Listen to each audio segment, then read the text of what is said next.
culto da rede de pequenas igrejas. Entrou aí, Cláudio? Tá direitinho? Tá. Tá direitinho? Então tá bom. Gente, nós estamos hoje transmitindo o culto da rede de pequenas igrejas para o Brasil inteiro, direto de São Paulo, aqui do bairro do Ipiranga. Sabe? Por isso que as pessoas aqui têm um espírito independente, porque aqui foi proclamada a independência do Brasil. Estamos aqui pertinho do Rio, né? Por isso a música Ouviram do Ipiranga. Bom, estamos na casa do Cláudio e da Fernanda, são amigos queridos meus, eles são pais do Theo e da Sofia. Estão nos recebendo aqui uma semana, então estamos descansando na casa deles. E então, como eu não posso estar em Teresópolis, a transmissão será feita daqui e estamos provando uma deliciosa comunhão em Cristo, porque temos aqui a presença do Cláudio, que mora no Guarujá, à minha esquerda, a minha querida esposa Adriane, a minha filhinha Alissa, aqui a Sofia, a Tati, a melhor psicóloga hoje de Santos e do Guarujá, juntamente com seu marido, tá bom? Ali o Theo, que vai nos dirigir no louvor, e a Fernanda. A Fernanda é alguém muito especial para todos nós, porque ela é líder também do Rio de Paz, aqui em São Paulo. Todas as manifestações são organizadas pela Fernanda. Bom, Rani? Gente querida, ainda temos a Rani aqui também, que está presente, olha só.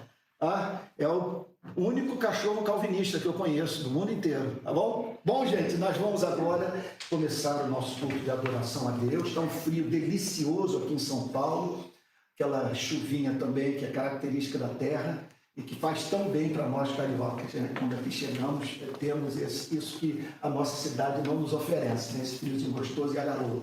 Bom, gente, nós estamos reunidos aqui porque somos cristãos e nós entendemos que a nós nos cabe adorar a Deus, porque nós fomos feitos por Ele e Ele tem nos abençoado de uma forma extraordinária, a nós e a você que está sintonizado nesse culto de adoração.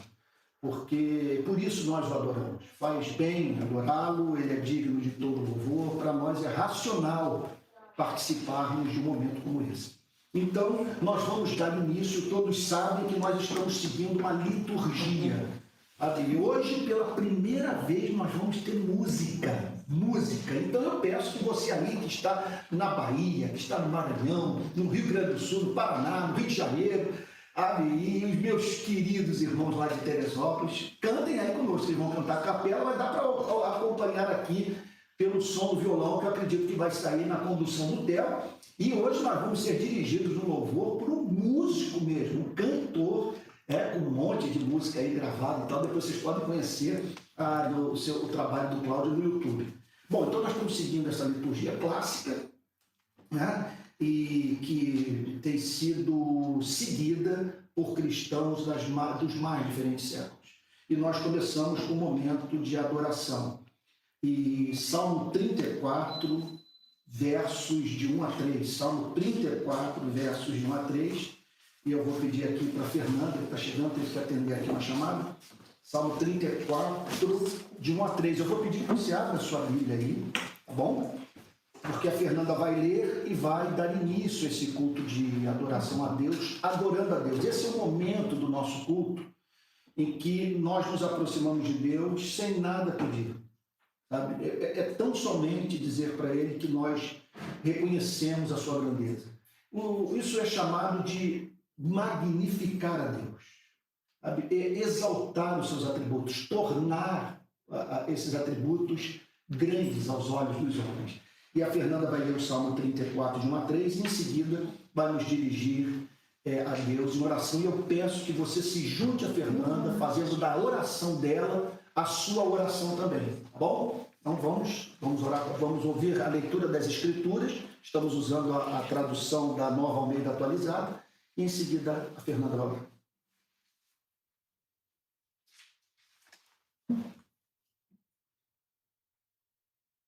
Bendirei o Senhor em todo o tempo. Seu louvor estará sempre nos meus lábios. Minha alma se glorificará no Senhor, os aflitos ouvirão isso e se alegrarão. Engrandecei o Senhor comigo, e juntos exaltemos seu nome. Amém, Senhor. Senhor Deus, Pai amoroso, nós te glorificamos nesta noite, neste início de noite, neste pequeno grupo que aqui está e que daqui dessa casa transmite, Senhor, essa reunião de crentes e de pessoas que te amam. Amém, e adoram o teu nome por todo canto onde esse idioma é falado. Amém, Senhor. Nós não sabemos aonde esse culto chega e quais corações atingem, mas o Senhor é que sabe. E te glorificamos e te adoramos, Senhor, por tudo o que tu és, por tudo que o Senhor faz por nós, pela graça derramada em nossas vidas, pela bondade, Amém, Senhor, que o Senhor nos dá, pela benignidade que nós somos Senhor. Alvo dela. Amém, Senhor. Por toda a provisão, por todo o cuidado e por tudo aquilo que vai além disso. O Senhor nos dá e nos provê além daquilo que pedimos e pensamos. Amém. Os teus atributos, Senhor Deus, a tua beleza, Amém, a tua santidade, Senhor, são motivo de nos prostrarmos, Amém, te adorarmos Amém. e te glorificarmos, Senhor, Amém, todos Senhor. os dias. Amém. Em nome de Jesus, Senhor, é que fazemos essa singela oração de adoração a Ti. Amém. Amém, Senhor. Amém. Amém. Eu tenho agora a alegria de dizer que nós vamos cantar a primeira canção da história, e dessa história recente do nosso culto, do culto da rede de pequenas igrejas. Nós vamos ser conduzidos agora no louvor. Qual é a canção que nós vamos cantar mesmo, Cláudio? Em espírito e em verdade. Em espírito é verdade, tá bom? Vamos então todos juntos, se você puder se juntar aí e cantar em voz alta, porque faz parte da adoração a Deus o louvor. Vamos lá. Em espírito, em verdade, te adoramos, te adoramos. Em espírito, em verdade, te adoramos, te adoramos. Rei dos reis e Senhor, te entregamos nosso viver. Rei dos reis e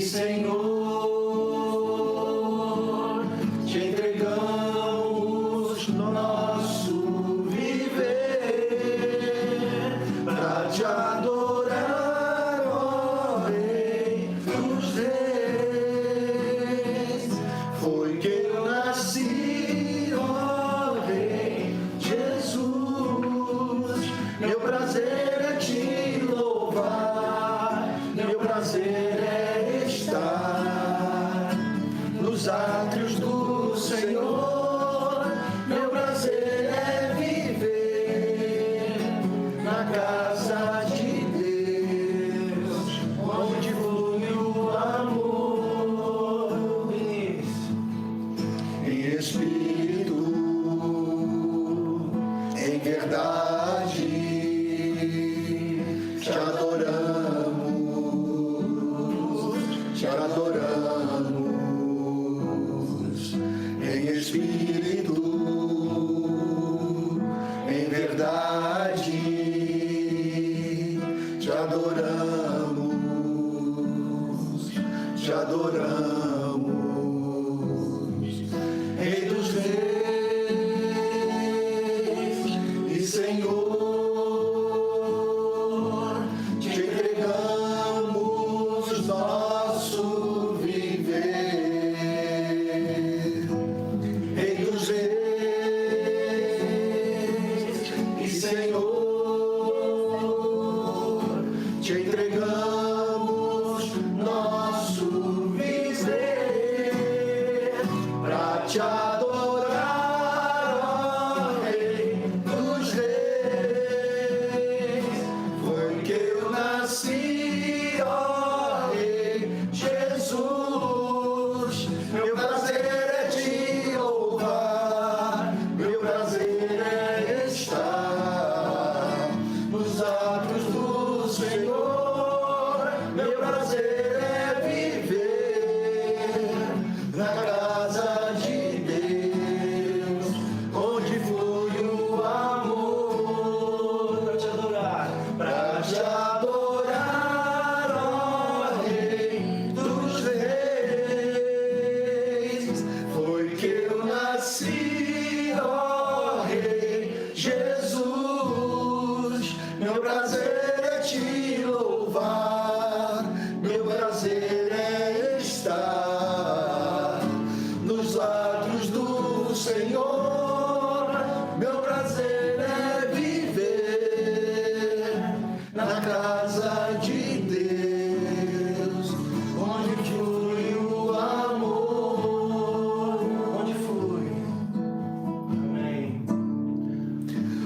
onde flui o amor. Amém, amém. Onde flui o amor. Amém. Eu vou pedir agora para que a nossa querida irmã, nossa psicóloga amada, a Tati, leia o Salmo, ou melhor, é o Cláudio, seu esposo, que ficou com a incumbência de ler o Salmo 51, de 1 a 3, e em seguida nos dirigir a Deus em oração. Então, qual é o sentido desse momento da nossa liturgia? Nós estamos na presença de Deus. E na presença de Deus nós lembramos das nossas imperfeições, da mesma maneira que quando acendemos a luz de um cômodo, percebemos o que precisa ser limpo, o que precisa ser mudado. Então, você entra na presença de Deus, você toma consciência das suas imperfeições, mas não é da vontade de Deus que a gente permaneça sobrecarregado por culpa, porque Ele é bom e a sua misericórdia dura para sempre. Então, agora, é claro, já nesse momento de adoração, eu penso que todos nós nos lembramos das nossas imperfeições, a ponto de, num momento como esse, você até se sente desconfortável, porque você está cantando e enquanto se lembra do que há de estranho na sua vida. Né? Então, esse é o momento da confissão e da apropriação do perdão. Vou pedir para o Cláudio ler um texto famosíssimo do Antigo Testamento, que retrata a oração que Davi fez depois de ter adulterado com Batseba. Então, Salmo 51, de 1 a 3. Compadece-te de mim, ó Deus, segundo a tua benignidade, e segundo a multidão das tuas misericórdias, apaga as minhas transgressões. Lava-me completamente da minha iniquidade e purifica-me do meu pecado, pois eu conheço as minhas transgressões, e o pecado está sempre diante de mim. E o meu pecado está sempre diante de mim. Pai amado, Amém. como é verdadeiro isso que acabamos de ler, Senhor. Sim, meu Deus. O meu pecado está sempre diante de mim. Aquilo, Senhor, que condenamos muitas vezes está dentro do nosso É verdade, desejo. Senhor. É verdade. Perdoa-nos, Senhor. Aquilo, Senhor, que não queremos que façam conosco, muitas vezes é o que nós fazemos. É verdade, Senhor. Senhor, o socorro, Pai, que nós queremos, nós também não damos. É verdade, Senhor. Tem misericórdia de nós. Amém, Senhor. Tem misericórdia de nós. Amém, Senhor. Pai, são tantas tentações, Senhor, É verdade. que passamos, É verdade, Senhor. mas porque nós somos corruptos. Nosso coração Senhor, é terrivelmente corrupto. É verdade, Senhor. Precisamos de Ti a cada instante, Amém, Senhor. a cada respirar, Senhor, Amém, Senhor. para que possamos ser limpos pela Tua palavra, pela Amém, renovação, Jesus. Senhor, da nossa mente. Amém, Senhor. Clamamos pela Tua misericórdia. Clamamos, Senhor, todo dia e recebemos, Senhor, aquilo que o Senhor nos deu na cruz do Calvário, pelo Teu Filho amado Jesus. Recebamos o Teu perdão, Pai. Amém, Senhor. Clamamos, Senhor, por Ele, porque sem Ele não temos nenhuma chance. Amém, Senhor. Sim, Senhor. Não Sim, temos, Senhor, Jesus. Sim, como Senhor. Impressionante. andar nesse mundo. É verdade, Senhor. Muito obrigado, meu Pai, Amém. no nome de Jesus. Amém. Amém. Que você agora ouça Deus dizer para você: vá em paz. Entra na paz. Porque os seus pecados foram perdoados. Não fique mais a esperar castigo. Porque a Bíblia diz que o que encobre as suas transgressões jamais prosperará, mas os que as confessam e deixam alcançará misericórdia. Amém. E nós vamos agora para mais uma canção do nosso culto de adoração a Deus. Amém.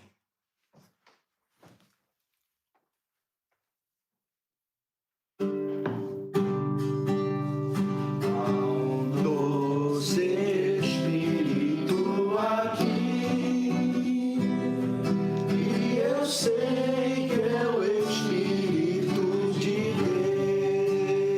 Deus. Já podemos todos perceber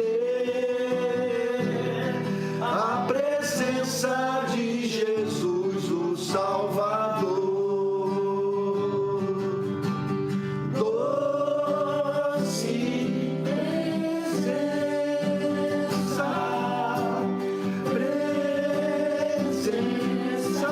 santa, vem sobre nós, encher-nos com o teu amor. Te adoraremos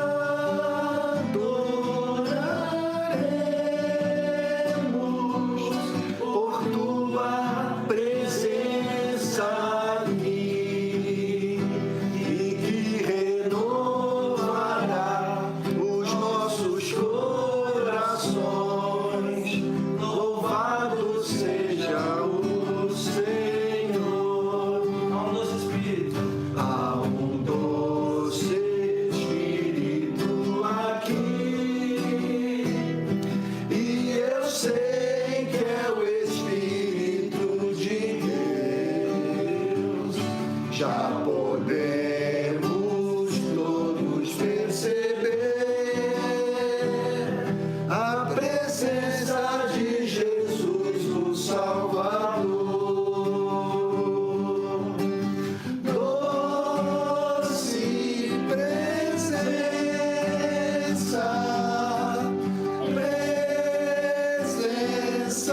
santa, vem sobre nós, encher-nos com o teu amor. Te adoraremos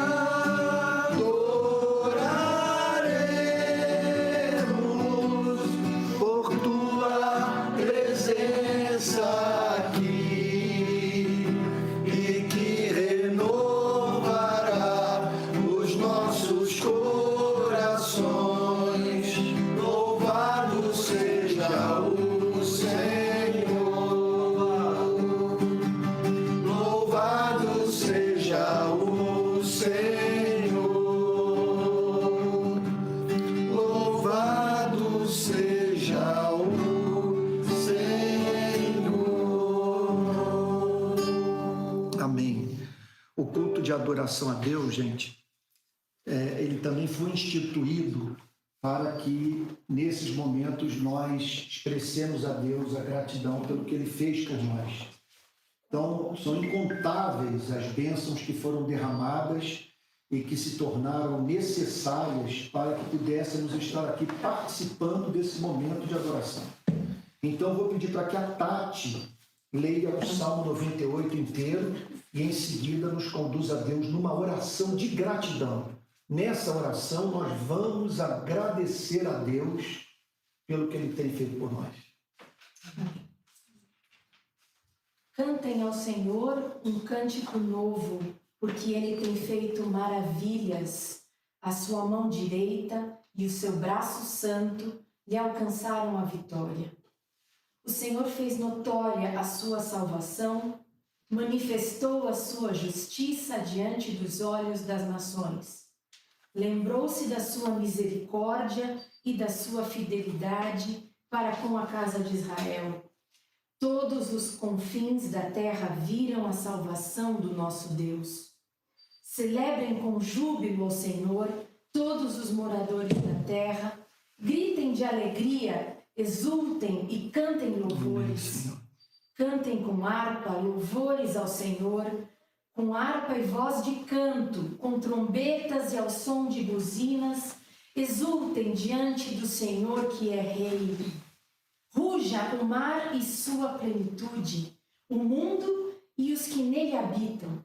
Os rios batam palmas, e juntos cantem de júbilo os montes na presença do Senhor, porque ele vem julgar a terra, julgará o mundo com justiça. Amém. E os povos com retidão.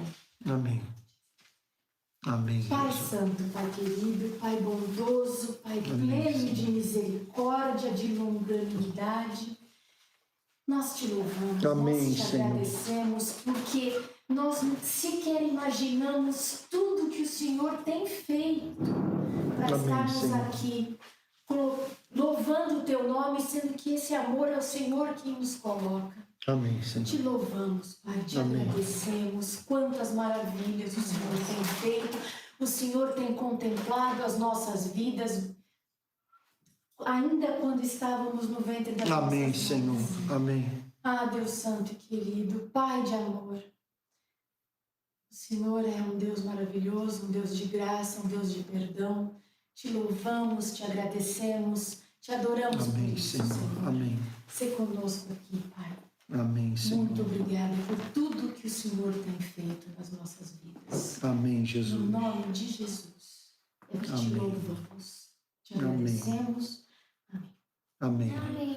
Agora nós vamos mais uma vez ser conduzidos a Deus em adoração pelo nosso querido Cláudio, cantando mais a última canção antes de nós realizarmos a nossa primeira Santa Ceia.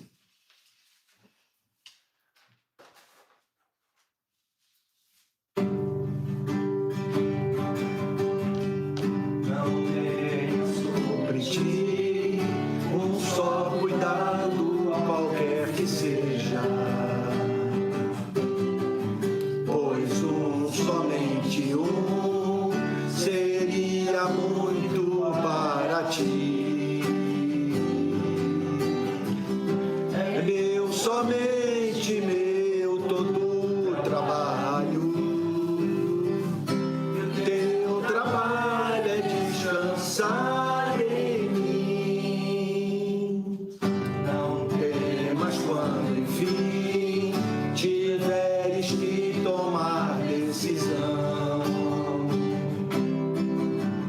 Entrega tudo a mim, confia de todo o coração.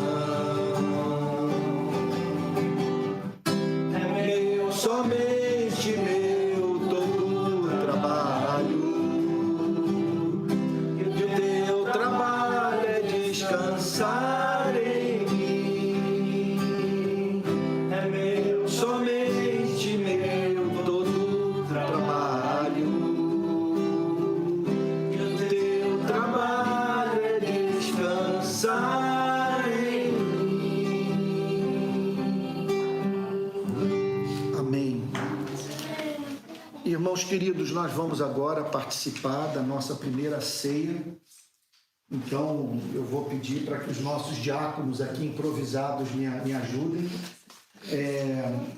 Diz assim o texto das Sagradas Escrituras, 1 Coríntios, capítulo 11, a partir do verso 23. O apóstolo Paulo reproduzindo a cena daquela gloriosa reunião no Senado, porque eu recebi do Senhor o que também lhes entreguei, que o Senhor Jesus, na noite que foi traído, pegou um pão e, tendo dado graças, o partiu e disse: isto é o meu corpo, que é dado por vós, façam isto em memória de mim. Do mesmo modo, depois da ceia, pegou também o cálice, dizendo: este cálice é a nova aliança no meu sangue, façam isso todas as vezes que o beberem em memória de mim. Porque todas as vezes que vocês comerem este pão e beberem do cálice, vocês anunciam a morte do Senhor até que Ele venha. Amém. A nossa fé é uma fé muito descomplicada. O cristianismo não é vamos assim dizer, uma religião ritualística. O cristianismo está muito mais preocupado com o amor do que com qualquer coisa. Contudo, Jesus estabeleceu 2 sacramentos, 2 sinais da nova aliança, que são um rito de iniciação à vida cristã, que é o batismo, e um outro que simboliza a manutenção, a preservação da vida cristã, que é a ceia do Senhor. E a ceia do Senhor é um memorial. Sempre que nós a realizamos, nós nos lembramos do sacrifício de Cristo, né, do que Ele fez por nós, mas não é mais do que o memorial, é um meio de graça. Quando nós participamos da ceia do Senhor, nós somos alimentados espiritualmente pelo Espírito Santo, que sela no nosso coração a palavra da sua graça revelada no Evangelho. Então, nós vamos fazer aqui, eu estou com o pão, diz a Bíblia que o Senhor Jesus, naquela noite, disse, este é o meu pão partido por vós. Então, nós acreditamos que nos alimentamos espiritualmente quando nós, pela fé, nos apropriamos de Cristo. E da mesma maneira que nessa noite o nosso corpo vai ser alimentado por esse pão, o nosso espírito vai ser alimentado pelo fato de participarmos pela fé desse momento. Então, diz o Senhor Jesus que nós deveríamos comer desse pão, que simboliza o seu corpo que foi dado por nós. Então, eu vou partir o pão, bom? Deixa eu trazer para cá. Vou partir o pão e vou pedir que os irmãos, aqui nós temos pedaços de pão que são bem maiores do que aqueles que costumamos comer nas igrejas, né? Então, aqui vai. Eu vou fazer o seguinte, vou repartir para ficar menorzinho, tá bom? Aqui, Cláudio. Pode levar, vai separando. Eu espero que todos no Brasil, nós já havíamos avisado que teríamos a ceia hoje, que todos estejam participando desse momento. Aqui. Então, Fernanda, Cláudio também. Então, diz assim o apóstolo Paulo, que naquela noite, na noite que o Senhor foi traído, ele pegou o pão e, tendo dado graças, o partiu e disse, este é o meu corpo que é dado por vocês, façam isto em memória de mim. Pai Santo, separamos esse pão que está sendo usado nessa noite para simbolizar o seu corpo. Nós o santificamos e, com ações de graças, participamos desse momento. Nós agradecemos por termos conhecido a Cristo. Nós não saberíamos hoje o que fazer das nossas vidas se não tivéssemos essa fé. Aceita o nosso louvor pelo sacrifício de Cristo. Então, comamos dele todos.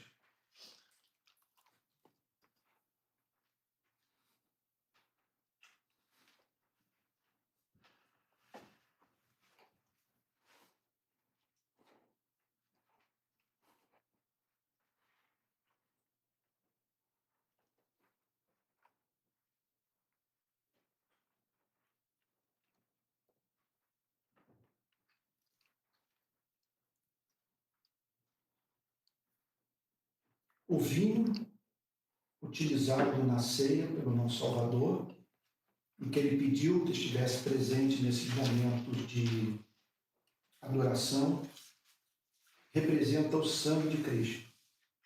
Nós acreditamos, gente, que o que nós fizemos com esse planeta, o que fazemos com esse planeta e uns com os outros, e o modo como nós nos relacionamos com Deus é algo tão sério, tão grave, que não deu para Deus simplesmente dizer, eu perdoo vocês. Era necessário que ele deixasse claro para todos que ele é santo, santo, santo. E que o perdão só seria possível se um de nós morresse por todos. Como nós éramos injustos, ninguém estava habilitado a fazer esse sacrifício, Deus enviou o seu único filho. É claro, tudo isso decretado na eternidade, a fim de que ele assumisse essa culpa. A fé cristã inteira está estribada nessa doutrina. Então Deus desvia a sua ira da espécie humana e a atrai para si, punindo os nossos pecados nele, na pessoa de Jesus Cristo. Isso é um negócio extraordinário. Eu acredito que o cristianismo vem do céu, entre outros motivos, porque nenhum ser humano inventaria uma religião como essa. Não tem como você inventar um negócio como esse. O rei, para se reconciliar com os rebeldes, sacrifica o seu próprio filho. O seu filho dá vida para os rebeldes. Então esse é o momento agora de nós nos apropriarmos do perdão que Cristo conquistou por nós na cruz. Bom? Então, diz assim a palavra de Deus, do mesmo modo, depois da ceia, pegou também um cálice, dizendo, este cálice é a nova aliança este cálice, a nova aliança do meu sangue. Façam isto todas as vezes que o beberem em memória de mim. Pai Santo, nós separamos este cálice do seu uso comum e o consagramos como meio de graça. Senhor, nós o consagramos como símbolo do sangue que foi derramado na cruz por amor a nós. Senhor, ajuda-nos nesse momento a nos apropriarmos do teu perdão. Que esse perdão seja selado no nosso coração, de modo que nessa noite de domingo nós tenhamos paz e que a voz da culpa, que não nos dá descanso, Senhor, seja silenciada pela voz de Cristo. Em nome de Jesus, Senhor. Amém. Então, bebamos dele todos. Então, o que está fazendo aqui, está dividindo entre nós o cálice. As crianças podiam dar uma bicadinha. Só uma bicadinha, que aqui nós estamos usando nessa noite vinho de verdade. Tal como Jesus o fez naquele dia. Bom? Eu tô uma bicadinha. Eu não dei.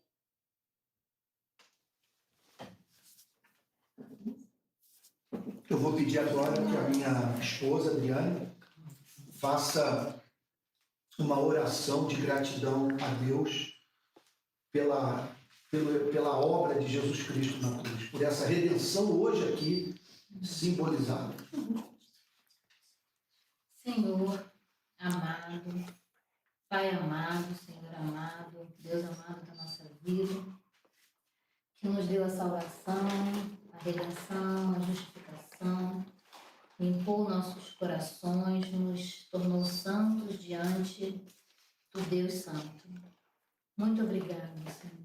Te agradecemos com o coração cheio de alegria. Amém. Regozijando-nos, Senhor, louvando, te adorando, Senhor, por tamanho presente, por tamanha graça ter sido derramada sobre a vida de cada um de nós, sem nenhum de nós merecer isso, Senhor, mas tendo recebido, Senhor, de coração agradecido, Senhor, feliz, Senhor, por tamanha misericórdia para com as nossas vidas. Amém, toda a Senhor. obra Amém. que Jesus Cristo viveu, que Jesus Cristo realizou para nos oferecer essa participação de estar diante do Deus Santo, de herdar a vida eterna, de fazer parte, Senhor, dessas promessas, Senhor, fazer parte de todo esse plano de amor que Deus tem para a nossa vida. Amém. Muito obrigado, Senhor, por esta obra. Amém, Muito Jesus. obrigado porque fazemos parte agora de um povo, Senhor, que quer glorificar a Deus em cada minuto, Senhor, em cada ação, em cada pensamento, em cada desejo, Amém, Senhor, em Senhor. cada comportamento. E que somente a presença do Espírito Santo, Senhor, dentro de nós, fazendo uma obra santa, Senhor, nos permite agir desta maneira, Senhor. Amém, Senhor. Então, glorificamos ao Espírito Santo de Deus, Senhor, por esta obra que Ele realiza nas nossas vidas, Amém, no nosso Senhor. coração, na nossa mente, Amém, Senhor. Senhor. Muito obrigado, Senhor. Louvado seja o Teu nome por podermos participar, ter comunhão com esta Trindade, Senhor. Amém, Senhor. Ter comunhão e fazer parte da Igreja de Cristo, Senhor. Podermos ser representantes do Senhor, representantes do Evangelho, da Palavra de Deus, Senhor, aqui nesta terra, Senhor. Amém, Senhor. E um dia, Senhor, estarmos diante dos Reis dos Reis, Amém. podendo glorificar, Senhor, como Ele deve ser adorado, Senhor. Em nome de Jesus, nós te louvamos. Amém, Senhor. Amém. Amém. A gente podia cantar agora o hino da Reforma Protestante. Hoje é a data comemorativa da Reforma Protestante. Então, a Reforma ela se deu em 1517, quando Martinho Lutero fixou as 95 teses na porta da capela de Wittenberg. Então, hoje são 518, 19, 20, 21, então 504 anos da Reforma Protestante. nós não temos como mensurar o que tudo isso representa para as nossas vidas. Então vamos lá, vamos tentar cantar Castelo Forte ao Nosso Deus, que é o grande hino da Reforma Protestante. É impossível cantar essa canção e não nos lembrarmos dessa obra extraordinária ocorrida no século XVI, a partir da pequena Wittenberg, na Alemanha.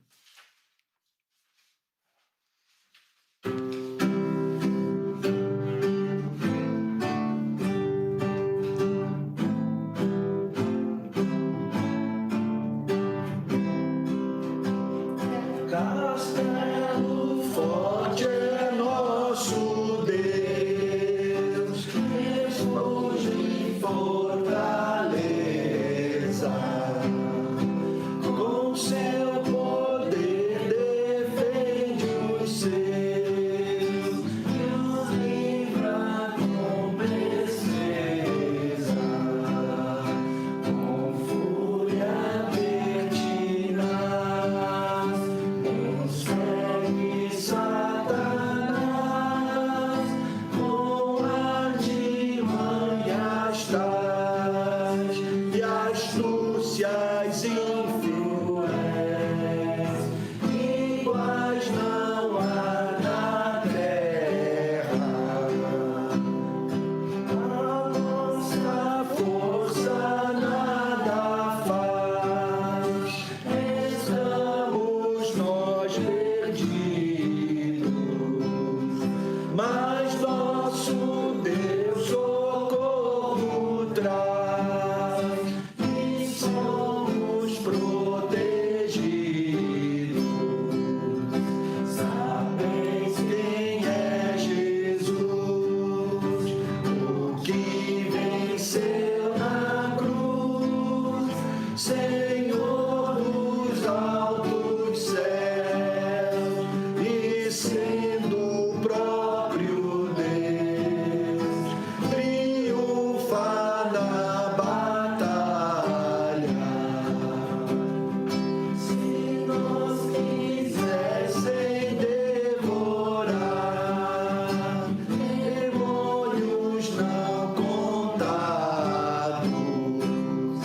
não nos iriam derrotar, nem somos derrotados.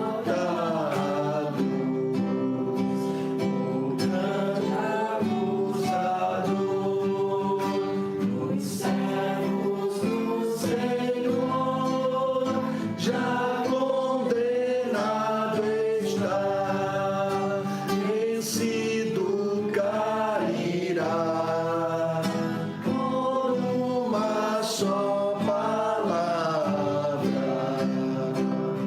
Sim, que a palavra vencerá, sabemos com certeza. Que nada nos assustará, com Cristo por defesa. Se temos de deixar parentes exilar, embora a vida vá, por nós Jesus está, guiar-nos ao seu reino.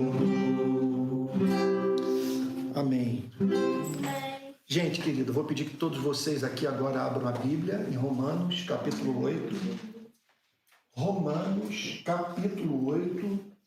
E nós vamos rever os versos 28 e 29, a fim de meditarmos sobre o versículo do dia, que é o versículo 30. Então, nós temos nesses últimos domingos meditado sobre o capítulo 8 da carta aos Romanos, e hoje nós nos encontramos no versículo 30. Então, vou pedir que todo mundo abra a Bíblia aí, Romanos, capítulo 8, Romanos, capítulo 8, versículo 30. Tá bom? Todo mundo achou? Quer sentar por aqui não, Cláudio? Ficar pertinho? Pode ser. ficar aqui quietinho para eu poder falar olhando para vocês, né? Então, obrigado. Vamos lá, então. E aos que predestinou, a esses também chamou. E aos que chamou, a esses também justificou. E aos que justificou, a esses também glorificou. Bom, nós estamos já há vários domingos meditando sobre Romanos 8, que tem três eixos principais. Primeiro, o apóstolo Paulo tenciona nos dar a garantia da nossa salvação, como que a salvação é segura. Em segundo lugar, o apóstolo Paulo declara em Romanos capítulo 8 que é possível nós termos a certeza da salvação. Que uma coisa é você saber que o homem pode ser salvo, outra coisa é você saber que foi salvo. Nem todas as pessoas que foram salvas têm certeza dessa salvação. E o que o apóstolo Paulo diz é que é possível você ter certeza da salvação. Que isso, inclusive, é desejável, que deve ser buscado por nós. A certeza da salvação. Agora, o apóstolo Paulo, em seguida, ele trata de um outro tema dentro dessa grande obra da salvação, que é a glorificação. A certeza de que nós seremos glorificados. Que a salvação não é só o perdão de pecados, a salvação é a glorificação. A chegada daquele dia em que nós ficaremos livres das limitações dos nossos corpos. Nós ficaremos livres dos conflitos morais que nós enfrentamos. Ficaremos livres desse mundo, ficaremos livres de tudo aquilo que nos infelicita. Essa é a grande promessa do Evangelho para as nossas vidas. Então, nos últimos domingos, dentro desse tema da certeza da glorificação, nós tratamos do modo mediante o qual essa glorificação se torna real nas nossas vidas. Como que Deus opera a fim de que nós sejamos plenamente salvos. Então, diz assim o apóstolo Paulo, sabemos, olha a importância disso, eu tenho enfatizado isso nos últimos domingos, gente, e é muito importante que todos nós nos certifiquemos dessa verdade da fé cristã. É que o cristianismo é eminentemente doutrinário. Não há cristianismo sem conhecimento da doutrina. Por isso que o apóstolo Paulo diz, sabemos. Sabemos o quê? Que todas as coisas cooperam. Eu não vou me alongar aqui. Quem está se conectando a nós hoje pela primeira vez pode achar a análise do texto superficial. Mas é que nós já vimos esses textos nos domingos anteriores, tá bom? E hoje a minha intenção é apenas vê-los en passant, a fim de que nós possamos entrar no versículo 30, tá bom? Que é o verso de hoje. Então sabemos que todas as coisas cooperam para o bem daqueles que amam a Deus. Está falando do governo providencial de Deus, de um Deus que, portanto, usa aquilo que ocorre nas nossas vidas para o nosso bem. Não é, veja só, não é para que a gente não tenha problema na vida. Quando ele diz todas as coisas cooperam para o nosso bem, ele não está dizendo que todas as coisas cooperam para que nós não sejamos contrariados. Todas as coisas cooperam para uma espécie de bem. Que bem é esse? Que bem é esse? Todas as coisas cooperam para que bem? Todas as coisas cooperam para a nossa glorificação. Todas as coisas cooperam para que nós nos tornemos parecidos com Cristo. Todas as coisas cooperam para que nós participemos da beleza de Deus. Esse é o sentido de todas as coisas cooperam para o bem daqueles que amam a Deus. Então, o que significa o seguinte, que Deus governa a vida visando esse bem. Que tudo o que ocorre na nossa existência tem como objetivo, veja só, não é a nossa felicidade temporal. Todas as coisas que ocorrem nas nossas vidas têm como objetivo esse supremo bem. Então, tudo que ocorre mantém uma relação de subserviência a esse bem. De maneira que, se aquela oração que vamos fazer, ou, sabe, na qual nós pedimos o que de mais legítimo poderíamos pedir, sabe? Se a resposta a essa oração não estiver inserida, sabe, dentro dos meios estabelecidos por Deus para que nós tomemos posse desse bem, simplesmente Deus vai nos contrariar. Por isso que eu tenho dito, e a frase não é minha, eu li isso em C.S. Lewis uma vez, que ser amado por Deus não é fácil. Porque se Ele nos ama, Ele vai levar tudo. Sabe, Ele vai conduzir tudo que ocorre nas nossas vidas como agente que nos impulsiona, que nos move para a posse desse bem. Isso envolve lágrima. Isso envolve, muitas vezes, sofrimento. E você ter que lidar com aquelas circunstâncias que se nos afiguram como absurdas.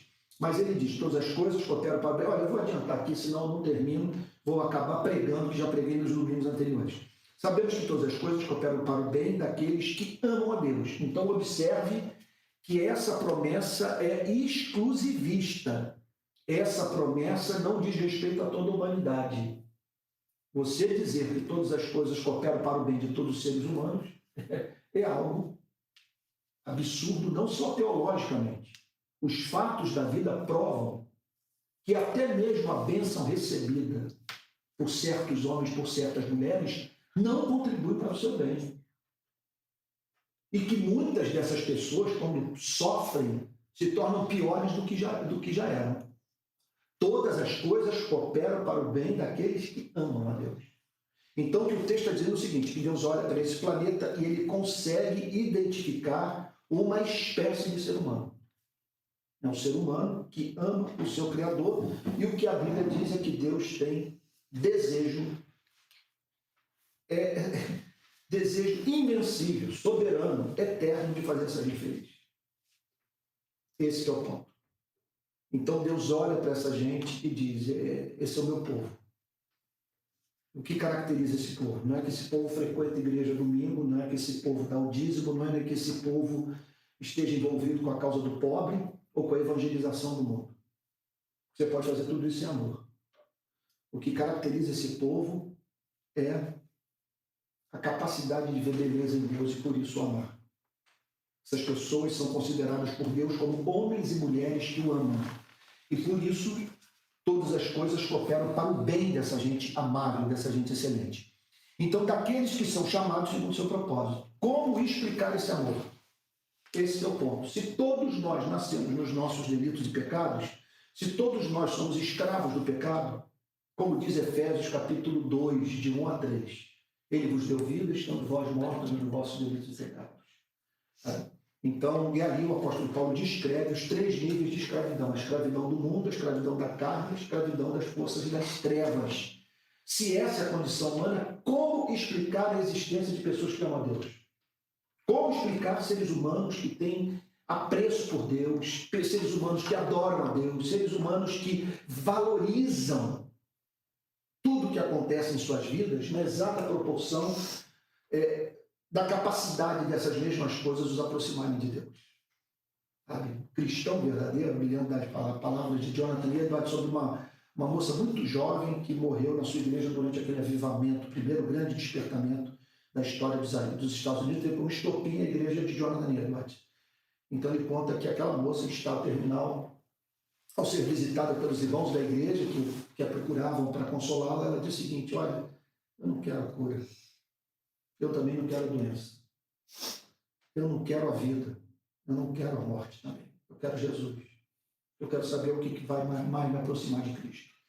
Então, isso que caracteriza a vida dos que amam a Deus. E agora, como entender isso? De onde surgiu essa gente? O apóstolo Paulo diz que essa gente foi chamada segundo o seu propósito. Que Deus tinha um propósito para a vida dessas pessoas. Qual foi o propósito? O propósito de fazê-las amá-lo. Qual é o meio? O meio é o que os reformados chamam de chamado irresistível. Não tem como resistir. Não tem como. É aquilo. Lázaro vem para fora, Lázaro virá para fora. Não tem saída. Como diz Santo Agostinho, Deus não está em busca do objeto do seu amor, ele o cria. Ele não está procurando gente que o ama, ele forma o adorador. É isso que Paulo está dizendo.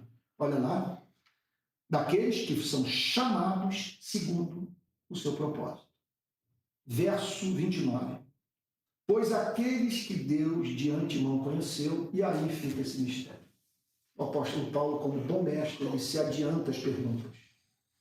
E qual é a pergunta que é feita numa hora como essa? Por que que esse chamado não é universal? Por que nem todos os seres humanos são encontrados à mão da Deus? O apóstolo Paulo dá a seguinte resposta, que é um escândalo. Aqueles que Deus de antemão conheceu. Ele fala de algumas pessoas que Deus conheceu.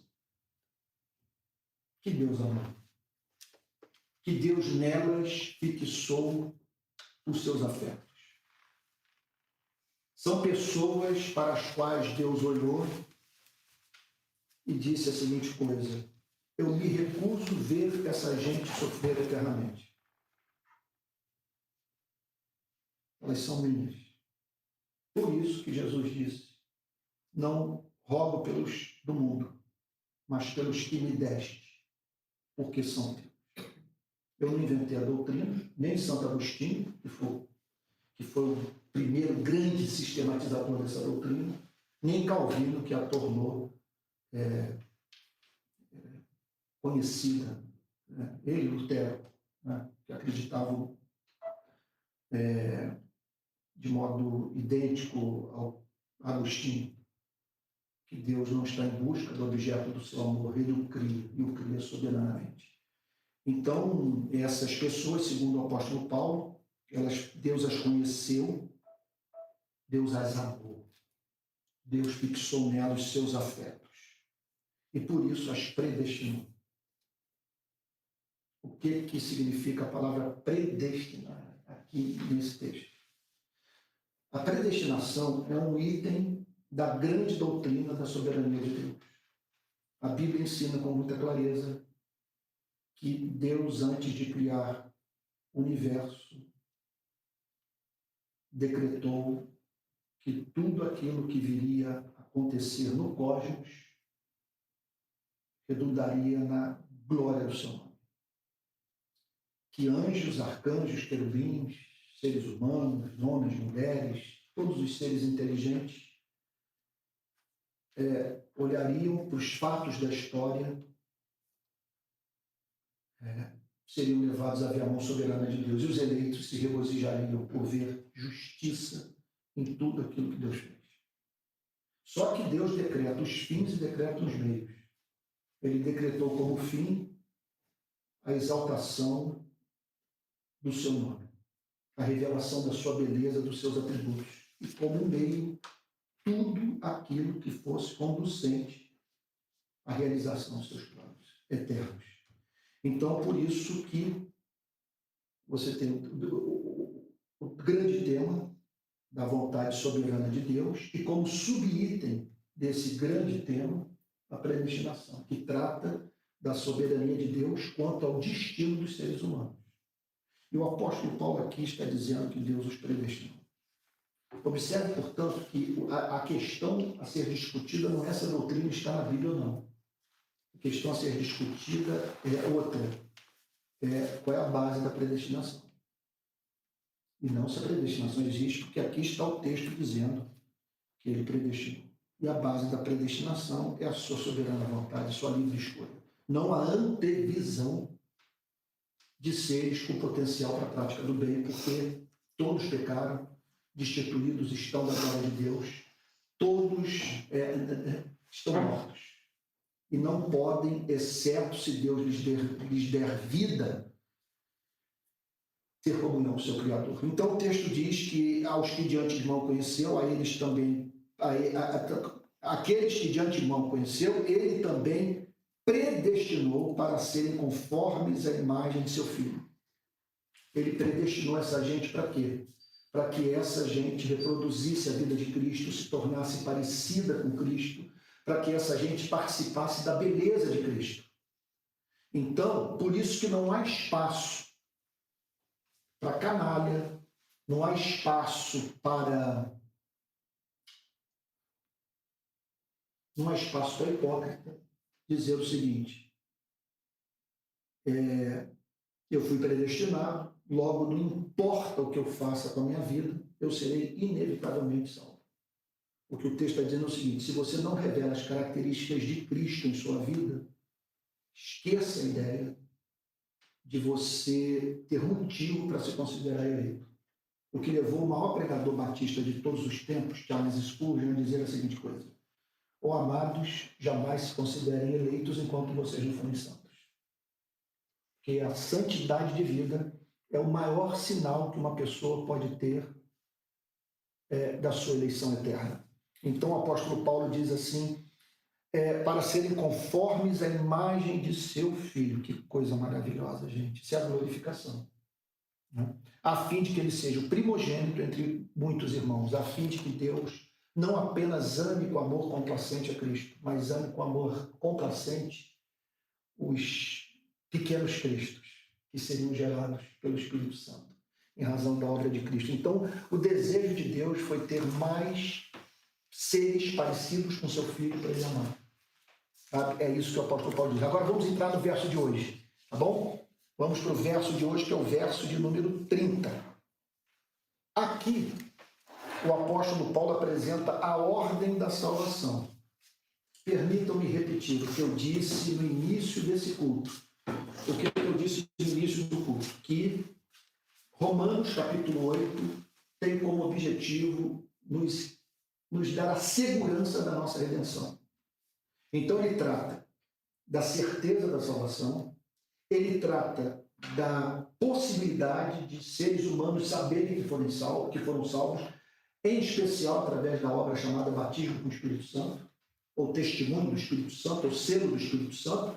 E, por fim, o apóstolo Paulo, em Romanos capítulo 8, fala sobre a glorificação, a certeza de que essa salvação culminará na glorificação, na chegada daquele dia em que ficaremos livres dos conflitos que temos com os nossos corpos, que a Bíblia chama de corpo de humilhação, dos conflitos que temos com aquele lado que a psicanálise diz que é um lado que não houve razão. É um lado totalmente irracional, absurdo, mimado, que só conhece a linguagem do desejo, que nos traz muito embaraço. Então, nos traz muito embaraço, isso mesmo. E então o apóstolo Paulo declara que nós vamos ficar livres disso e vamos nos tornar parecidos com Cristo. Participaremos da imagem de Cristo, para além do que hoje já temos dessa imagem nas nossas vidas. Okay? Bom, o que o apóstolo Paulo declara é que tudo isso aí segue um plano inteligente.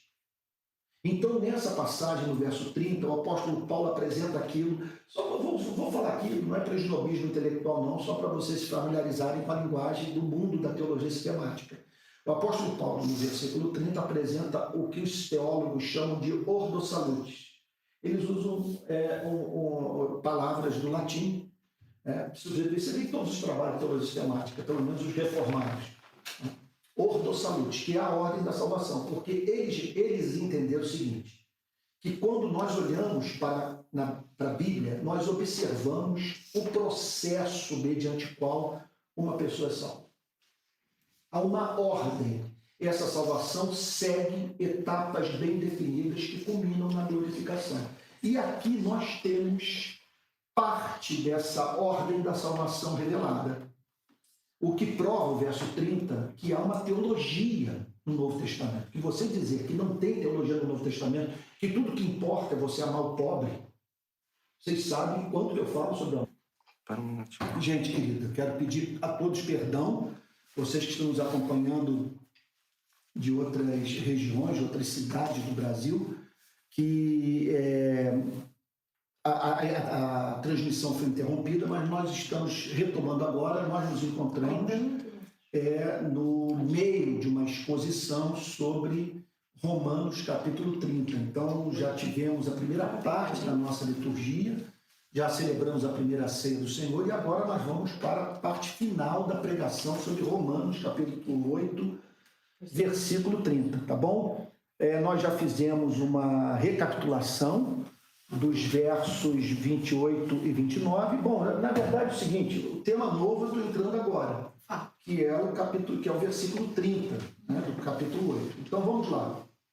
E aos que predestinou, a esses também chamou, aos que chamou, a esses também justificou, aos que justificou, a esses também glorificou. O apóstolo Paulo está aqui falando, portanto, como aquilo que eu disse na transmissão que nós acabamos de encerrar, o que o apóstolo Paulo está dizendo aqui é que a salvação tem uma ordem, sabe? Que você olha para as Sagradas Escrituras, você observa essas etapas da salvação e essas etapas da salvação estão aqui reveladas no capítulo 8, versículo 30, que diz assim: e aos que predestinou, ele está querendo explicar o seguinte, como explicar a presença hoje na humanidade de pessoas que amam a Deus. Como explicar essa gente que vive para o seu louvor, essa gente que vê beleza em Deus, que não apenas crê em Deus, porque os demônios creem em Deus e tremem.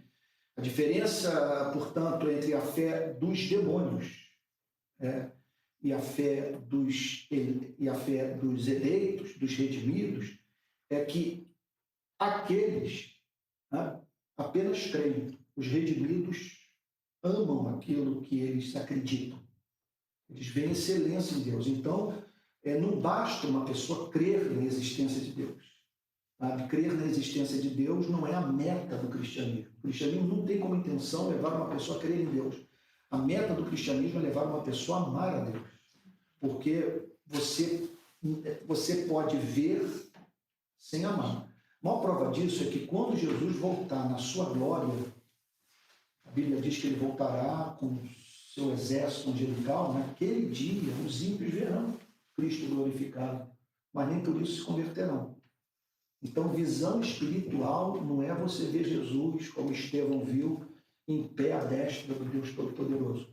A visão espiritual é quando você olha para Cristo e vê excelência em Cristo. Porque vê Cristo, Judas viu Cristo, testemunhou os milagres de Cristo. Os demônios foram os primeiros a chamar Jesus de Filho do Deus Altíssimo, e contudo não amavam a Cristo. Portanto, você tem nesse planeta pessoas que amam a Cristo. Como explicar esse amor? Aí o apóstolo Paulo diz a seguinte coisa, que essas pessoas foram predestinadas. Significa o seguinte, que a maior prova de que Deus nos ama é o amor que temos por Ele. E que esse amor que nós temos por Ele não é casual, não resulta da nossa quantidade de neurônio ou de uma natureza boa com a qual nascemos melhor do que a natureza dos demais seres humanos. Sabe? Simplesmente nós vemos excelência em Deus, nós amamos a Deus, nós vivemos para a glória do seu nome, porque o amor que Deus tem por nós é antigo. O amor que Deus tem por nós é antigo, ele é anterior à fundação do mundo. Então, o apóstolo Paulo declara que essas pessoas foram predestinadas, ou seja, Deus decretou a salvação dessas pessoas. Eu sei que inúmeras perguntas emergem num momento como esse. Numa hora como essa, surgem perguntas de todos os lados.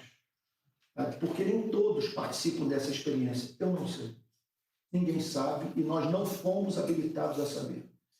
O que eu sei é o seguinte, é que quando eu estou de joelhos orando, eu oro como se eu acreditasse nessa doutrina. Todos oram como se acreditassem nessa doutrina, porque jamais aconteceu de uma pessoa se colocar de joelhos para agradecer a Deus pela sua salvação e atribuir essa salvação a si mesmo. Na verdade, quando nós pensamos nessa salvação, nós atribuímos a fé a Deus. Nós atribuímos o arrependimento a Deus. Nós atribuímos a iluminação do Espírito Santo ao Espírito Santo. Nós atribuímos, quer dizer, tudo. Por que nós não perecemos no dia anterior ao dia da nossa conversão? Por quê? Nós atribuímos a preservação da nossa vida para a salvação à providência divina. Então, como alguém já disse, os que negam essa doutrina, quando estão de joelhos, oram como se acreditassem nela. Então, é uma doutrina altissimamente complexa. Eu reconheço isso, mas o seu oposto é mais complexo ainda, que é você atribuir a sua salvação a uma sorte. É você dizer que você não é amado, você é sortudo. Sabe? A Bíblia não dá espaço para esse tipo de declaração. Tudo que eu sei é que eu não consigo apresentar uma narrativa da minha vida. Hoje fala-se muito em narrativa, né? Disputa de narrativas e tal, para tentar, porque cada ideologia procura explicar a história de um país de acordo com uma narrativa, cujo pressuposto é uma ideologia que muitas vezes força os fatos, cria uma narrativa, portanto, artificial. Agora, se formos pensar na verdadeira narrativa sobre as nossas vidas, eu penso que nós não temos como deixar de levar em consideração esse amor antigo. Eu pergunto para você, Cláudio, para os Cláudios que estão aqui, pergunto para todos que estão aqui, me fale sobre sua vida, explique sua vida. Me fale sobre o porquê que você está vivo, o porquê dessa luz ter raiado no seu coração, por que você é cristão, por que você crê, por que você se arrependeu, por que você o teme, por que você não o largou até hoje.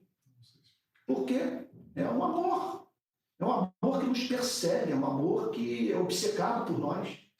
É uma obsessão que Deus tem por essa gente, por isso que essas pessoas o amam.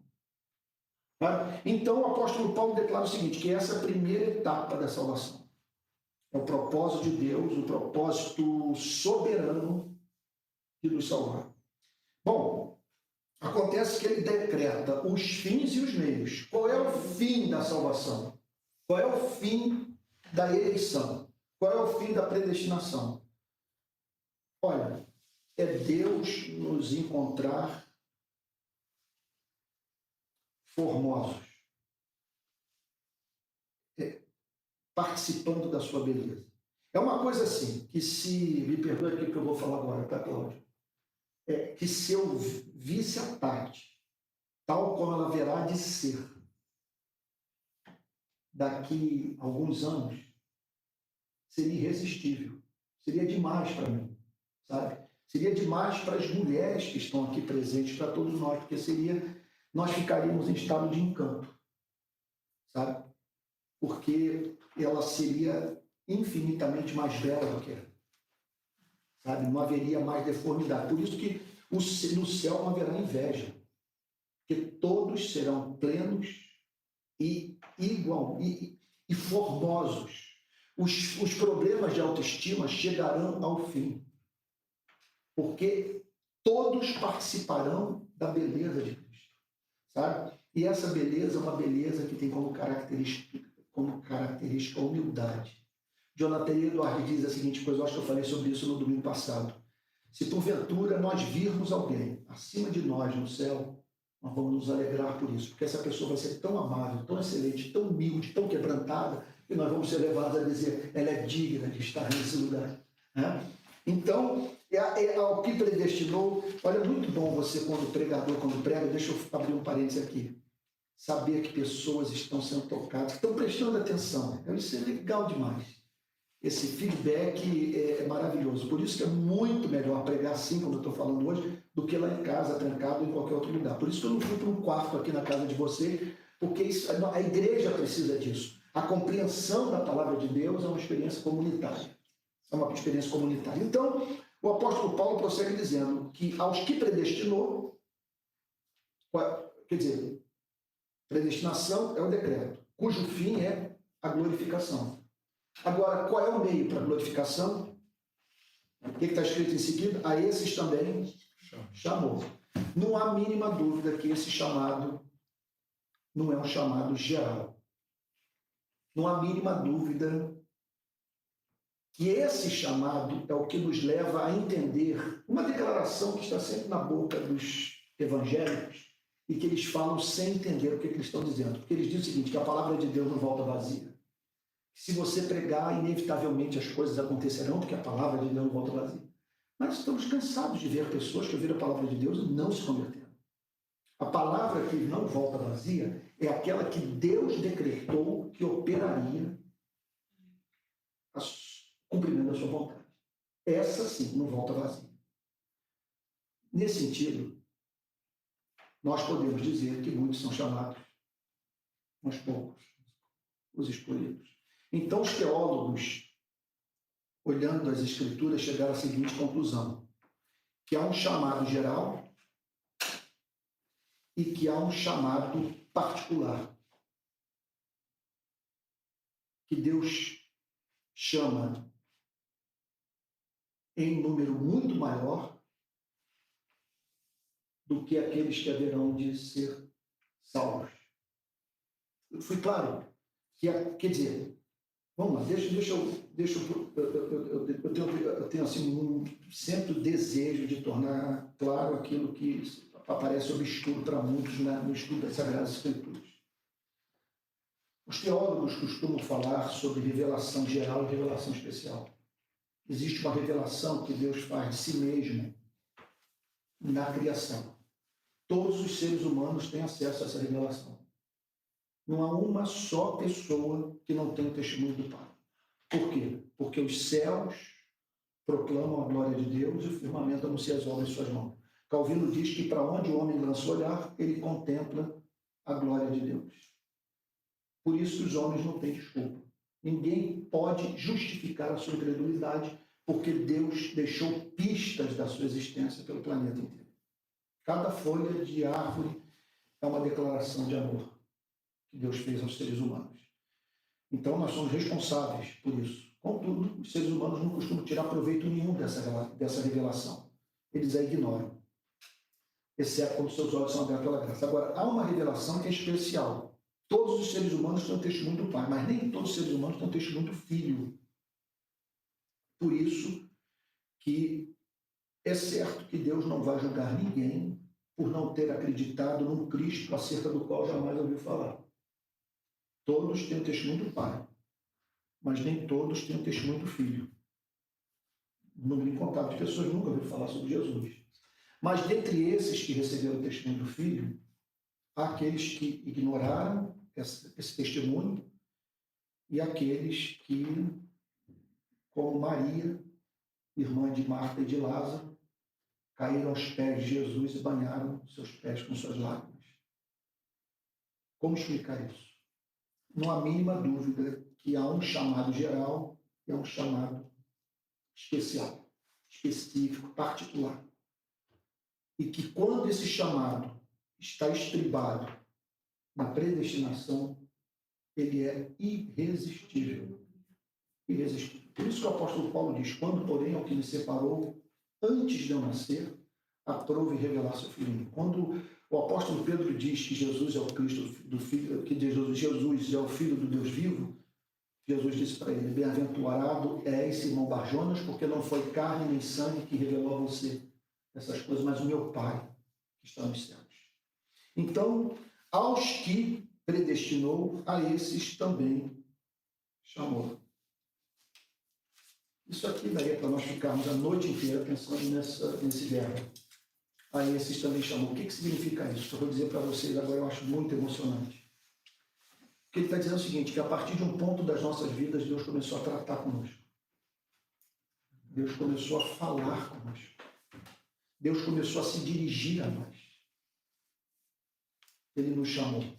Ele nos convidou. Ele nos atraiu, ele nos seduziu. Ele nos convenceu do seu amor. Ele nos chamou. Então, o que caracteriza esse chamado? Quando que nós podemos dizer que uma pessoa ouviu a voz de Deus? Quando essa pessoa toma consciência de que tem uma alma, que ela é mais do que um ser biológico. Ela tem um espírito. Quando essa pessoa entende que faz parte de uma espécie que se rebelou contra o seu Criador. Essa pessoa, quando é chamada, ela toma consciência que precisa se reconciliar com o seu Criador. Gente, isso é tão racional. Para onde você olha, você vê maldade. Os seres humanos precisam se arrepender. Então, Deus chama quando você sabe que foi chamado, quando Jesus Cristo é revelado a você, quando você entende que sem Ele não há redenção, que Ele é suficiente para a sua salvação. Você sabe que você foi chamado quando você crê nele, quando seu coração é enternecido. Você sabe que foi chamado quando você é levado a dizer, como aqueles discípulos no caminho de Emaús. O que eles disseram? Porventura, não nos ardia o coração quando pelo caminho ele nos expunha as Escrituras? Quando o coração arde, quando você sente que não compreendeu apenas com a mente, mas você provou do poder dessa palavra no seu coração. Esse chamado, ele é como, repito, eu já mencionei a metáfora, eu já mencionei a ilustração, melhor dizendo, me permitam repetir, é a experiência de Lázaro. Você sabe que foi chamado quando você percebe que saiu do túmulo. Você sabe que foi chamado quando você percebe que esse planeta não é mais suficiente para as suas ambições. Você sabe que foi chamado quando você toma consciência que os seus afetos não estão mais nesse mundo. Você sabe que foi chamado quando você se pega preocupado com aquilo que não preocupava. Você sabe que foi chamado quando Jesus Cristo se torna doce para o seu coração. Como diz Bernardo de Claraval, o só pensar em ti enche meu peito de dulçor. Tá? Então, e aos que predestinou, esses também chamou. Aos que chamou, a esses também justificou. Porque quando o chamado ele é todo-poderoso, quando ele vem com a eficácia do Espírito, quando esse chamado é análogo ao Lázaro vem para fora, a pessoa responde com fé. E ao responder com fé, ela é justificada. O que significa ser justificado? Gente, isso aqui não tem palavras para descrever. E é a grande doutrina da Reforma Protestante. Ser justificado significa ser tratado por Deus como justo. Deus, quer dizer, ser justificado significa o seguinte: a lei ser apresentada a você, você comparecer diante de Moisés. Moisés apresentar a lei. Moisés apresentar coisas do tipo: amarás o Senhor teu Deus de todo o teu coração. Ou então, não dirás falso testemunho, não matarás, não adulterarás. O pior de tudo, não cobiçarás nada que pertence ao seu próximo. Nada. Bom, quem passa por esse exame? Quem passa pelo escrutínio da lei? Quem pode ouvir Moisés descendo do Monte Sinai com as tábuas da lei da mão e não tremer? Ninguém. Só que quando você é chamado por Deus para essa salvação gratuita, o que ocorre? Quando você é chamado por Deus para essa redenção gratuita, pela eficácia do Espírito Santo, você é levado a crer. E quando você crê, Deus o trata como se a lei não tivesse o que exigir na sua vida.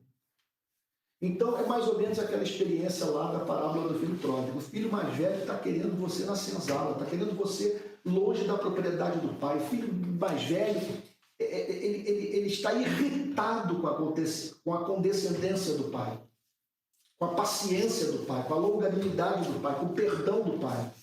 O filho mais velho diz que você é um hipócrita, que você estar naquela festa é uma grande manifestação de hipocrisia. E Jesus, então, declara que o justificado é aquele que participa da festa, surdo para a voz do irmão mais velho. Ele só ouve a canção do amor do Pai. Então, ser justificado significa o seguinte: ser considerado justo por Deus. E se Deus o considera justo, você não tem mais que temer castigo. Porque a lei exige que os justos sejam honrados por Deus, que os justos sejam abençoados por Deus, que os justos sejam herdeiros da vida eterna. Então, ser justificado significa Deus dizer para você: vá em paz, entra na paz. Não viva mais com expectativa de castigo. Creia que suas orações são ouvidas. Não pense, não permita que passe pela sua cabeça a ideia de que há um complô no cosmos contra a sua felicidade. Não permita que isso aconteça. porque você foi declarado justo por Deus, então agora viva em paz. Então a justificação, quer dizer, você tem dois caminhos para você buscar a justiça, para você ser considerado justo diante de Deus, né? O primeiro é o caminho que Moisés propõe. Se você obedecer, pela lei você obterá a vida. Ninguém consegue. O outro caminho é o caminho que foi oferecido por Cristo, que o levou a dizer está consumado, que é o caminho da justificação pela graça por meio da fé. Então o apóstolo Paulo declara que os que foram chamados foram justificados, foram declarados justos. Por algum motivo que nós não sabemos, o apóstolo Paulo não apresenta todas as etapas da salvação aqui. Está faltando entre o verbo justificar e o glorificar uma palavra de suma importância. Mas o propósito do apóstolo Paulo aqui é enfatizar a glorificação.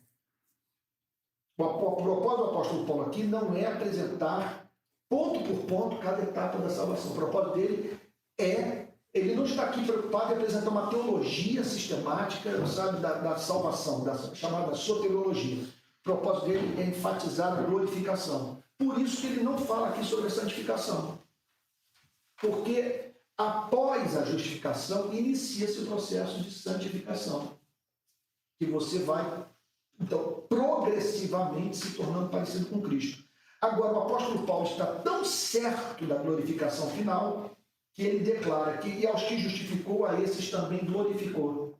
Olha o que ele está dizendo. A glorificação é tão certa que ele já a tem como consumada. Ele usa o verbo propositalmente no passado, para dizer o seguinte: você já está de posse dela. E os seus primeiros sinais já estão presentes em sua vida. Já estão as sementes da nova vida. Sabe? Olha, por incrível que pareça, a morte do corpo, o fato de que o nosso corpo está murchando, está definhando, sabe? Que daqui a um ano eu já não serei mais o Antônio que eu sou hoje. Que haverá novas rugas, mais cabelos brancos se eu estiver vivo, sabe? Porque é isso. Porque é necessário que a gente se transforme em semente. É necessário, portanto, que esse corpo corruptível se revista da incorruptibilidade. Então já está em processo nas nossas vidas essa obra da graça, mediante a qual esse corpo morre para dar lugar a um corpo glorificado e a vitória sobre os nossos conflitos morais, sobre essa nossa inclinação, sabe? Olha, às vezes há cristãos que não gostam de falar nesses termos que parece que é moralismo, mas não é moralismo você dizer que Deus está operando nas nossas vidas para que a gente aprenda a amar. Amar. Sem amor, não tem nada de moralismo nisso. Então, o texto declara que aos que justificou, a esses também glorificou. Ou seja, o apóstolo Paulo diz que a glorificação, olha que coisa linda, ela está estribada no decreto de Deus. Que a glorificação é uma questão de justiça, porque você foi justificado por Cristo, porque Cristo comprou com o seu sangue. Então, Deus, em razão da sua natureza santa, ele tem a obrigação de glorificar. Porque ele prometeu na sua palavra que os justos herdariam o seu reino. Ele prometeu na sua palavra que se Cristo cumprisse a lei pelo seu povo, se Cristo desse sua vida por ele, os que se tornaram objetos desse amor eletivo e sacrificial seriam glorificados. Então, veja só, nós seremos glorificados, primeiro, porque Deus decretou. Segundo lugar, porque Deus prometeu na aliança da graça que os que entrassem nessa relação pactual com Ele. Quem consiste esse pacto? Eu dou a vida eterna para todos aqueles que crerem. Porque Deus amou o mundo de tal maneira que deu o seu Filho unigênito para que todo aquele que nele crê tenha a vida eterna. Não pereça, mas tenha a vida eterna. Então, o apóstolo Paulo observa que tudo aqui é pastoral, não é mera teologia. O apóstolo Paulo está aqui querendo consolar a igreja. Ele está dizendo o seguinte: a felicidade de vocês depende da crença nessa doutrina. Vocês precisam acreditar nisso para terem paz nesse mundo. Porque há momentos em que nós somos despidos pela vida. Eu não canso de dizer que esse meu exame último aí de ressonância magnética para saber se eu havia feito um câncer de próstata ou não, eu me vi numa situação, quando eu fui fazer a ressonância magnética, que diante dos 50% de possibilidade de eu ter contraído câncer, talvez metástase, porque eu não fazia o exame há muitos anos, né? Até vergonhoso ter que admitir isso, mas não foi o que ocorreu. Havia uma probabilidade de ter feito uma metástase, né? Naquela hora, ficou evidente para mim. Não tem ninguém, não tem cônjuge, não tem filho, não tem amigo, não tem nada que nos console. Só esse Deus que se revelou assim a nós. O Deus que nos chamou, o Deus que nos predestinou, que nos chamou, que nos justificou e que nos glorificou. Então a glorificação é absolutamente certa, porque Deus decretou, e é absolutamente certa, porque Deus é santo, ele não pode mentir. E ele prometeu que os que nele crescem no seu evangelho seriam salvos. Então, louvado seja o seu nome por essa obra maravilhosa. Hoje nós tivemos aqui alguns contratempos, né? Mas eu espero que, apesar de tudo, os que participaram desse culto de adoração tenham sido edificados pela palavra de Deus. Que Deus tenha consolado seus corações, Amém. falado suas vidas e os tornado, assim, encantados com o amor de Deus que está em Cristo, o nosso Salvador. Vamos ter um momento de oração.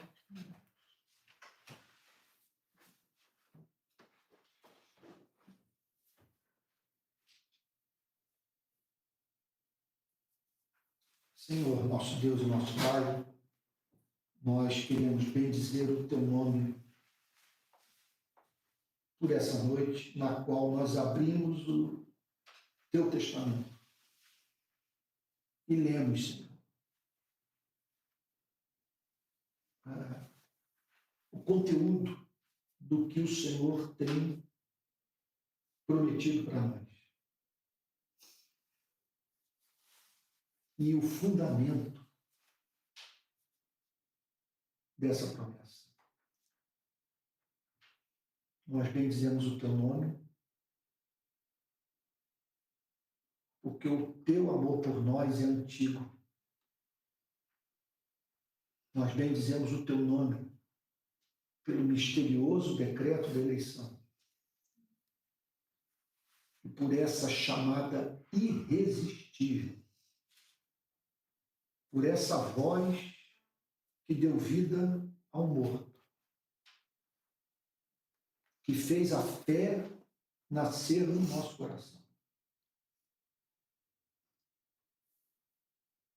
e que nos justificou. De modo que hoje, Senhor, Moisés não tem mais o que reivindicar. Com uma só palavra, como nós acabamos de cantar, o inferno, a nossa consciência, a lei, Moisés, o padre, o pastor, todos os que se levantaram contra as nossas vidas, o juízo final, todos foram silenciados, Senhor, porque fomos justificados pela fé, em razão do fato do Senhor nos ter chamado de modo eficaz e porque o Senhor assim o fez em razão de um propósito eterno. Nós te agradecemos porque já existíamos antes de existir, no teu coração, na tua mente, Senhor. O Senhor nos formou para eternamente vivermos em comunhão contigo. Senhor querido, nós pedimos a Ti que jamais trivializemos essas doutrinas, que jamais as ouçamos com indiferença, que essas doutrinas sejam sempre em nossas vidas objeto de espanto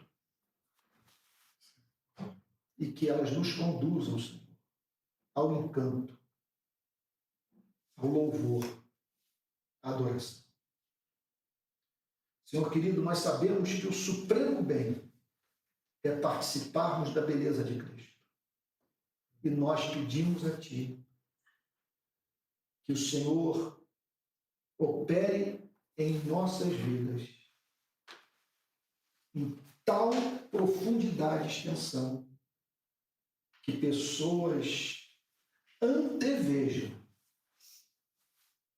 durante o tempo que nos resta, aquilo que haveremos de ser na glória, quando participaremos da beleza de Cristo.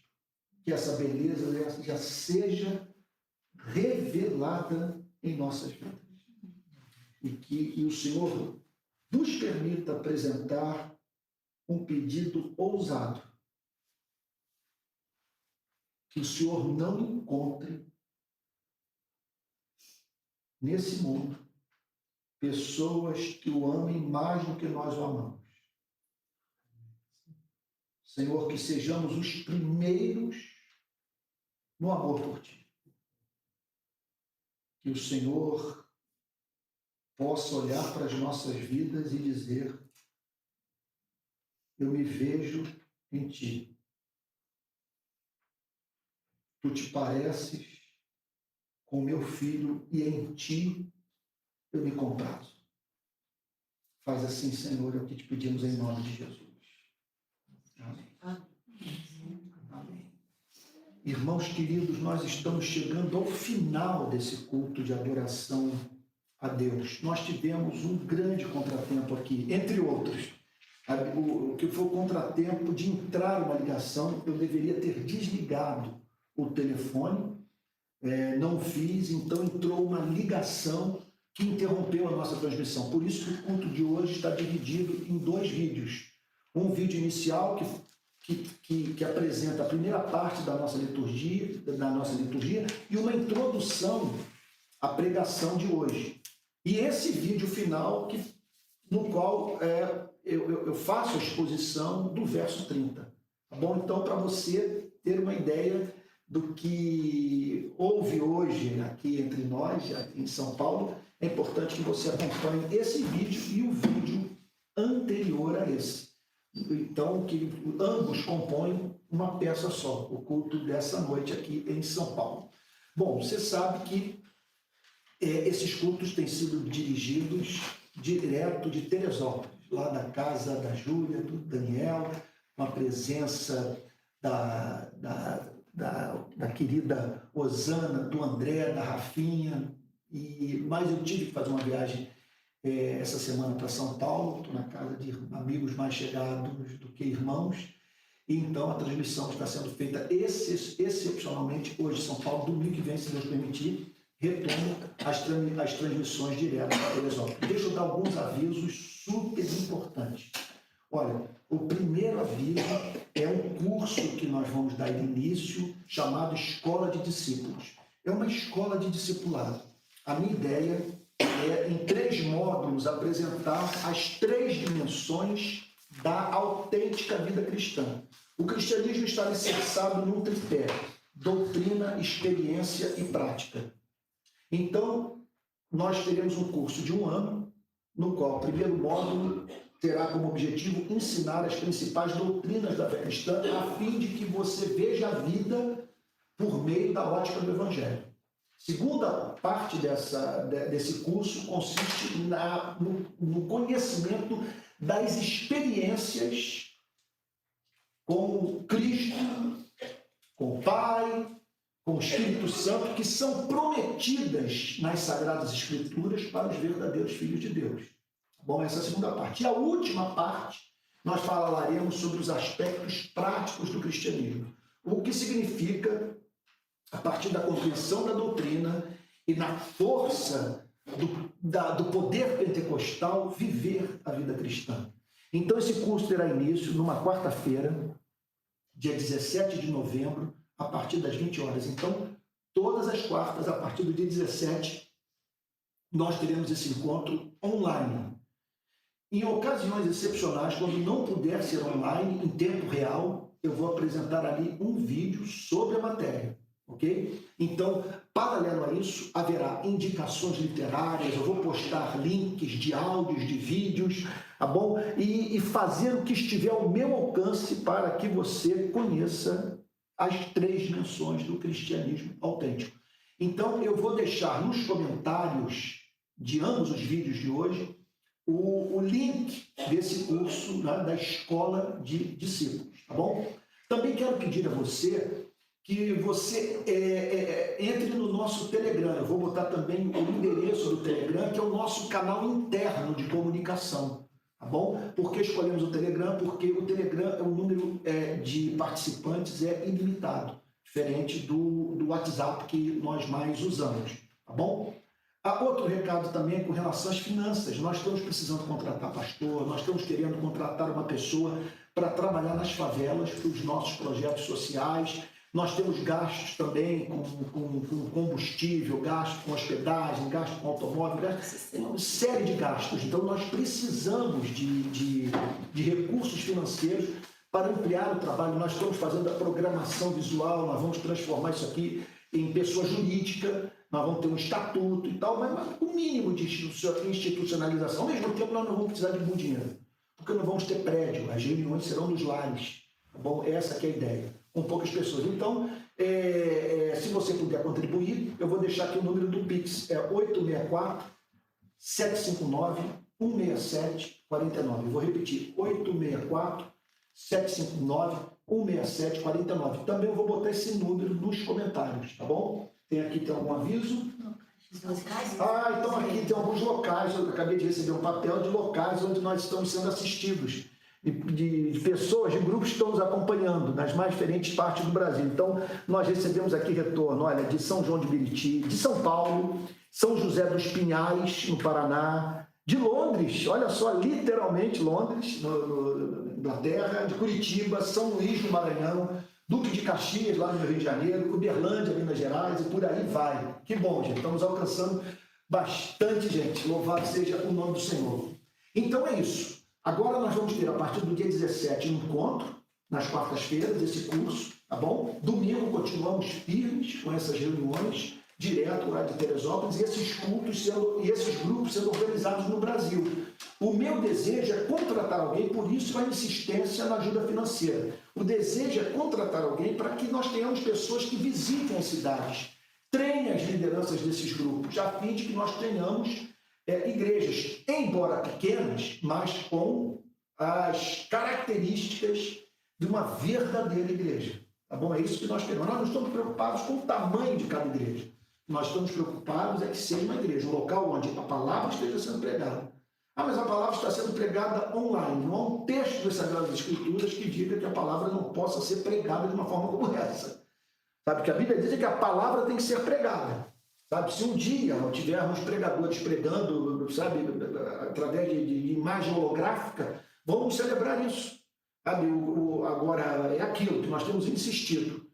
É preferível você ouvir uma pregação online, não presencial, mas que faça sentido para você, do que você estar presencialmente num culto em que não se fala coisa com coisa. E a igreja revela uma preferência político-partidária que afronta os seus valores. Sabe? De uma igreja, portanto, não aceitar uma pessoa como você que diverge daquilo que a maioria da membresia pensa. Tá bom? Há muita coisa para ser falada. Eu peço que... Eu vou dar os recados, então, nos próximos dias, usando o Telegram, os comentários do YouTube. Não deixe também de dizer aí, de dar um testemunho do que Deus está fazendo na sua vida, deixando o relato lá nos comentários do nosso YouTube. Tá bom? Olha, a primeira mensagem foi salva do culto de hoje, essa também será salva, e o link eu vou enviar para o Telegram, para que você então possa rever a mensagem, você possa divulgar a mensagem e assim por diante. Bom, eu acho que todos os avisos foram dados, né? Eu espero. Quero agradecer de todo o meu coração ao Cláudio e à Fernanda, aqui do Ipiranga e São Paulo, por nos acolherem. Agradecer a Tati e o Cláudio que vieram do Guarujá, gente, para participar do nosso culto, tá bom? E nós estamos aqui, não estamos num grande templo, sabe? Nós não estamos numa catedral, mas estamos naquele tipo de encontro que podemos dizer que no qual Jesus Cristo está sendo adorado, sabe? Apesar da igreja pequena, mas aqui nós temos uma igreja, ok? Olha, mais gente mandando recado, Ribeirão Pires, São Paulo, Niterói, a cidade onde eu moro, gente mandando recado de Santa Catarina, São Gonçalo, onde meu filho Pedro nasceu, Itabirito, Minas Gerais, Guapimirim, também ali no sopé da Serra de Teresópolis, gente do Ceará, de Suzano, no estado de São Paulo, e por aí vai. Impressionante a nossa capilaridade, e eu acredito que daqui a algum tempo nós vamos ter grupos no Brasil inteiro, tá bom? E olha, eu fiquei muito feliz com o que uma pessoa disse esses dias para mim. Ela falou o seguinte: Antônio, está muito legal participar. Foi uma jornalista, inclusive. Ela falou a seguinte coisa: muito legal, porque parece um retorno para a igreja primitiva, reunião nos lares, o aconchego, a comunhão. Tá bom? E por isso nós vamos lutar e Deus haverá de nos dar graça. Olha, na verdade é o seguinte, isso surgiu em razão de um problema que não foi criado por mim. Eu não botei político profissional no púlpito, em telão da minha igreja, eu não forcei uma ideologia, um candidato, um partido político para as pessoas votarem. Simplesmente isso aconteceu e um monte de gente não conseguiu mais congregar onde congregava.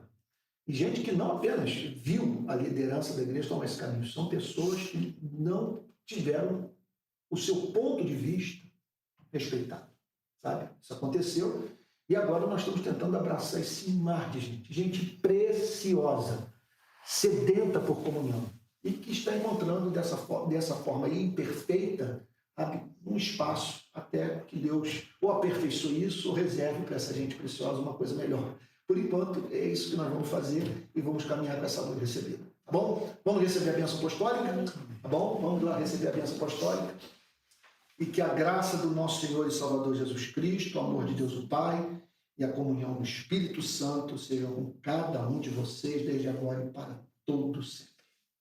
Amém. Amém. Uma boa noite. Fique com Jesus.